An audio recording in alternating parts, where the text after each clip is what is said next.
নমস্কাৰ দৰ্শকসকল, আজিৰ ভিডিঅ'ত জনাব বিচাৰিছোঁ ৰাতিপুৱা আৰু গধূলি চাকি তথা ধূপ জ্বলাওঁতে কি মন্ত্ৰ উচ্চাৰণ কৰিব লাগে। সদায়ে ঘৰত চাকি জ্বলালে সুখ সমৃদ্ধি প্ৰাপ্তি হয় তথা লক্ষ্মী মাৰ বাস হয়। লগতে এই মন্ত্ৰ উচ্চাৰণ কৰিলে মনৰ সকলো ইচ্ছা পূৰণ হয় আৰু শীঘ্ৰেই ভগৱানৰ আশীৰ্বাদ পোৱা হয় বুলি মনা হয়। দৰ্শকসকল, আমি প্ৰতিদিনেই ঘৰত পূজা কৰোঁতে আৰু পূজাত বিশেষভাৱে চাকি জ্বলাওঁ। আনকি যিসকলে প্ৰতিদিনেই বিধি বিধানেৰে পূজা নকৰিলেও ঘৰৰ পূজাস্থানত ভগৱানৰ সন্মুখত চাকি এগছি হ'লেও জ্বলায়। চাকি বা দীপক জ্বলোৱাৰ পৰম্পৰা অতীজৰে পৰা চলি আহিছে আৰু চাকিয়েই খন্তেকতে ঘৰৰ আৰু মনৰ আন্ধাৰ দূৰ কৰে। পণ্ডিত আৰু জ্যোতিষীসকলৰ মতে ঘৰত ঘি বা তেলৰ চাকি জ্বলালে ধাৰ্মিক ৰূপে লাভটো পোৱাই যায়, লগতে ঘৰখনত থকা বাস্তুদোষৰ বাবে লাভজনক হয় আৰু ধনাত্মক শক্তিৰ উদ্ভৱ হয়। কিন্তু যদিহে চাকি জ্বলোৱাৰ সময়ত কিছু কথাৰ ধ্যান ৰখা যায় তেন্তে সেই পূজা শীঘ্ৰেই সফল হয়। তেন্তে জানো আহক চাকি জ্বলোৱাৰ সময়ত কি কি কথাৰ ধ্যান ৰাখিব লাগে।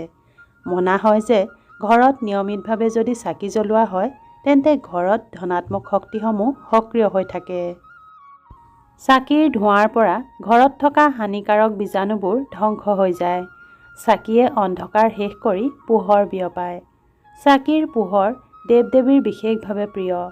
পূজা পাঠ বা যিকোনো মাংগলিক কামত চাকি অনিবাৰ্য। এটা কথা বিশেষভাৱে মনত ৰাখিব যাতে পূজাৰ সময়ত চাকি কেতিয়াও নুমাব নালাগে। চাকি ভগৱানৰ প্ৰতিমাৰ সন্মুখত লগাব লাগে।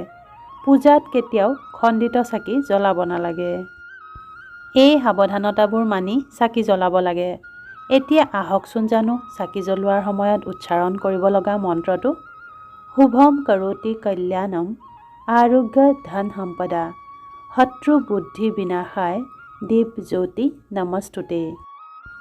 এই মন্ত্ৰৰ সৰল অৰ্থ এইটো যে শুভ আৰু কল্যাণ কৰা, আৰোগ্য আৰু ধন সম্পদ দিয়া, শত্ৰুৰ বুদ্ধি বিনাশ কৰা চাকিৰ পোহৰ আপোনাক নমস্কাৰ। শাস্ত্ৰ অনুসৰি মন্ত্ৰ উচ্চাৰণ কৰি চাকি জ্বলালে ঘৰত সুখ শান্তি অটুট থাকে আৰু বাস্তুদোষ দূৰ হয়।